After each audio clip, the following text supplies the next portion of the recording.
No, no, no, no, no, no, no. All right, if you're anything like me, I know that I get bored sometimes of making the same things. Yeah, we go through that sort of passionate excitement about making a new quilt, and then sometimes it gets a bit stale. So if you feel like you need something different, I've got the perfect small little project for you. That's not too big, not going to take long, so you can see immediate results immediately and also feel that immediate gratification sometimes right in the moment of making that. All right, so it's a small project, and yes, it's a quilted project. However, it's a project for yourself. That's something. Get excited. It's a small project. You're going to see it finish very quickly. So let's get started. Move over to the cutting table. All the cuts have been done. The pattern in the box as usual. And if you want to make it, go ahead and make one to make yourself feel better. At the end of the day, this one is for you. So let's get started. So all of my pieces are here. I've laid them out in the order so that I don't get myself confused, and the pieces are identified in alphabetical order, and then the number of cuts required. The strangest thing is I had to search high and low to find some black fabric. I don't have black fabric, nor do I have any yellow. It took me about a good 20 minutes to go through my scraps to see if I can find something yellow and black. I think I have found a few pieces, so I hope they are able to work for me and it's the right size that I want. It's not the kind of yellow that I want, to be honest, but it will have to do. So I'm just going to go ahead and make the block, and you can watch me work basically, but it's very self-explanatory.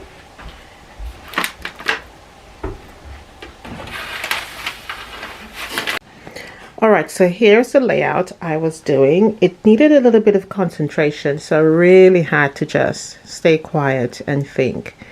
So all the squares have been laid out. It's a little bit thought process minded, so but once you have stitched it all together, excuse me, it's fine. Now when you see the squares here, these are all going to be cornerstones. So cornerstones, cornerstones, cornerstones, cornerstones, cornerstones, cornerstones, okay? This is my background color here. It's supposed to be white, but hey, I didn't want to use white. It's just a little scrappy project, and I only used what I had. The yellow comes up all right here based on the camera, and obviously gray is also part of the background, but hopefully it will make sense to you. So I'm going to go ahead now and sew it together. These here is going to be half square triangles, these two here. So they're gonna make half square triangles. Gonna sew them front sides together, sew it, and then open it up into half square triangles. Okay, same for these two in the corner here. That's why I've put them together like so. So if you decide to make it, you can look back at the video and see what I've done. So half square triangles there, half square triangles there as well. Cornerstone, cornerstone, cornerstone. The 4 here is cornerstone, as well as these 2 here as well. Cornerstones here as well. Cornerstones down here as well. I'm going to move that up a bit so you can see it. Alright, that one sits in the middle there. Cornerstones there as well. But as I go along, I will sew it together and show you the steps as we go so you don't get confused. Okay, so I wanted to show you now where I am. So you can see everywhere where it's been cornerstone. So it's obviously on the wrong side at the moment. When I say wrong side, I haven't taken anything off, so it's just been stitched. All right, so that is where we are at. And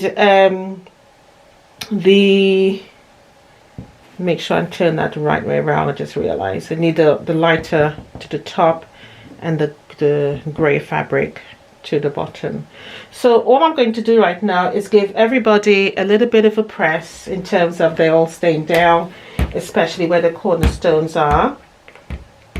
And then once that's done, because I want it to be nice and flat, and then I'm going to cut them off and start stitching them on. I mean, working with smaller pieces can be very delicate. and teaches you patience, literally. So that is the objective.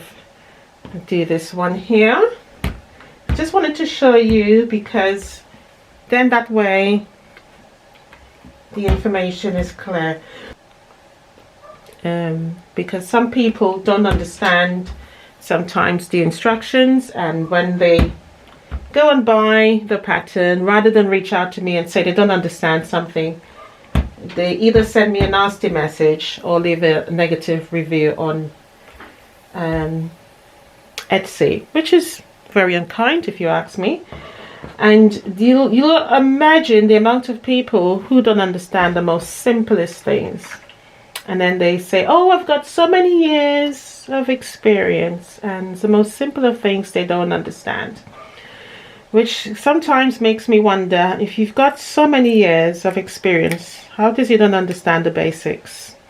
I remember one time, as I'm cutting this, I'll talk to you, not too long ago, a customer reached out to me and said, oh, you have not included, and she was quite aggressive in her tone in the message, give me my money back. You have not given the sizes for the pattern. I'm thinking, what on earth? There is no way I will do that, because I have a rhythm when I'm writing the pattern. It's the title, the picture, and then fabric requirements with sizes. So to say to me, I haven't given you that, is like, yeah. So of course I opened up the pattern, and there and behold, there it is in black and white. So I then text her back, because it's on the phone, messages on Etsy. I said, excuse me, the sizes are right there. I'm looking at them. And I pointed out what the sizes were in the particular pattern. And then she came back and she said, oh, I didn't realize that was the sizes. She said, I am an idiot. I don't know, probably she's actually listened to me talking about her. I don't know if she's a subscriber or what, or if she's just a customer on Etsy. But yeah, so these are the things I experience on Etsy, you know, but people don't read the instructions properly. I had one woman reach out to me and say, right, only 2 pages for your pattern. Yeah, so it's just really, human beings are weird, very weird. They are very what's the word, troublesome. But hey, you know, I always try to be polite to people. I don't like people, because for me it's all about helping the customer. Yeah. And even with that, there was one that reached out to me recently, or you know, and she said the pattern was written in a rush. I said, no, I took 2 days to write the pattern, which I always do. I never write it in a rush, because I know the clientele I am working with. And I reached out, and she left me a nasty message first before when she said, this is the most horrible, disgusting, whatever message, pattern written I have never in all my 13 years of quilting, she says. And I said, you know what, human beings are unbelievable, because if this is a big company, you would never leave such a message like that to destroy somebody's way of earning their living.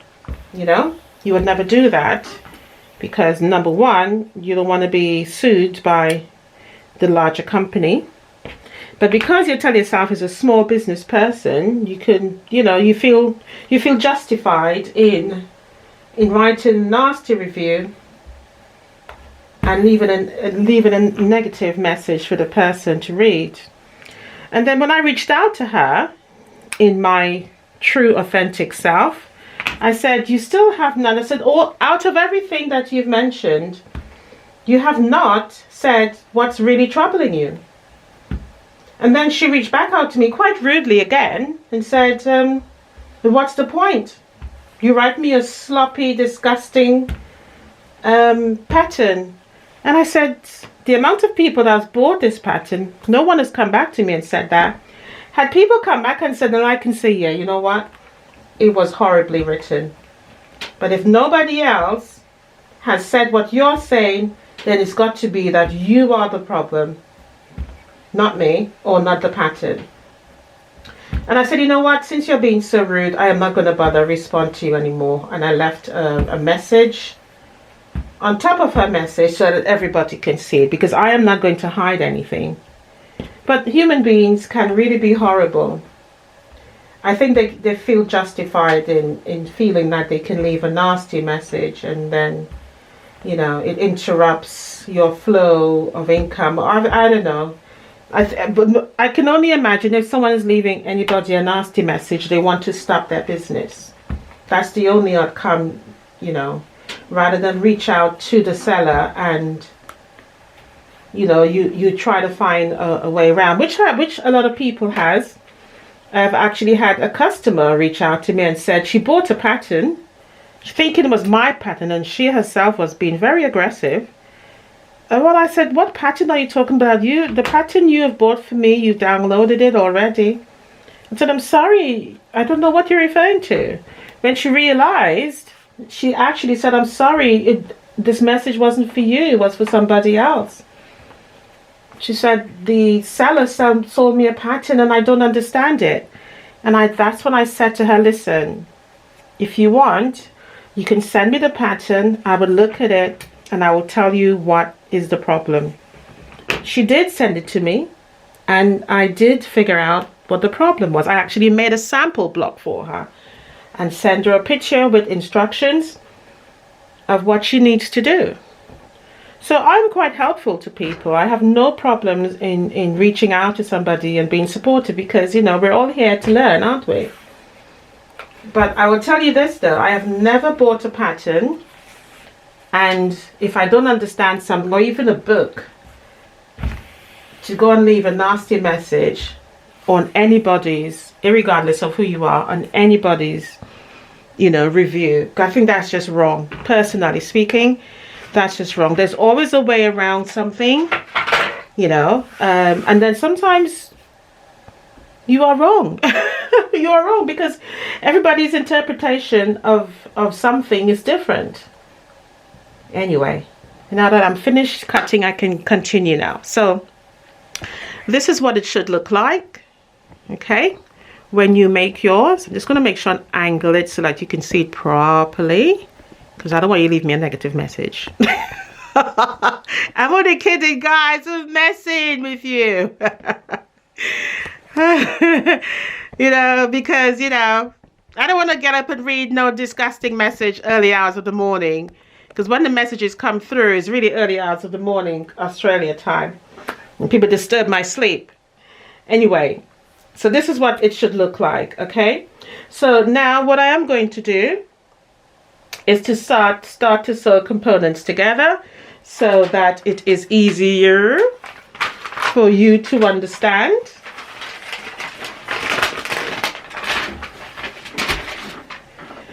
So these, one to the top and it's one to the bottom, one sheet, but these are the last things that will go on. I don't know if you're actually seeing what is actually happening here yet. You know, I hope that you are. I hope that you are making out. And if you at this particular point in the video can see what it is, then well done, excellent. I'm happy that you have figured out, and leave a message for me on the timestamp that you actually figured it out. So let's sew this one together first. I may not do it on camera because, you know, sometimes it takes longer, and I know a lot of you like seeing the sewing, but sometimes it's the angle, it can be funny sometimes. But we'll sew this together in a straight line. Then we'll sew these two together, these three. Make that one long one. We'll leave this for last because we're going to do a little bit of sewing on this one here still.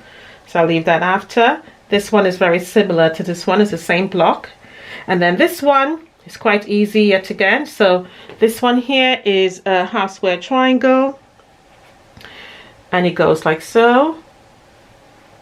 Same with this one here. Goes on to there.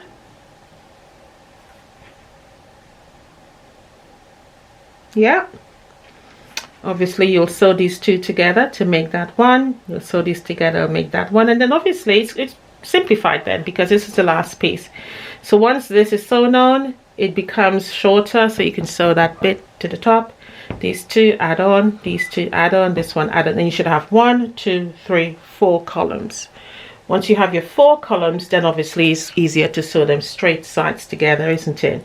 And then once you're done, you have the top to sew on and the bottom to sew on. So I'm going to go ahead, join them into what I just discussed with you. I'll show you this last bit before I sew the hole. So I'll come back with all of the columns sewn together, and then I'll demonstrate, and then I'll show you the finished product.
All right, so here it is. What do you think? Have you made it out?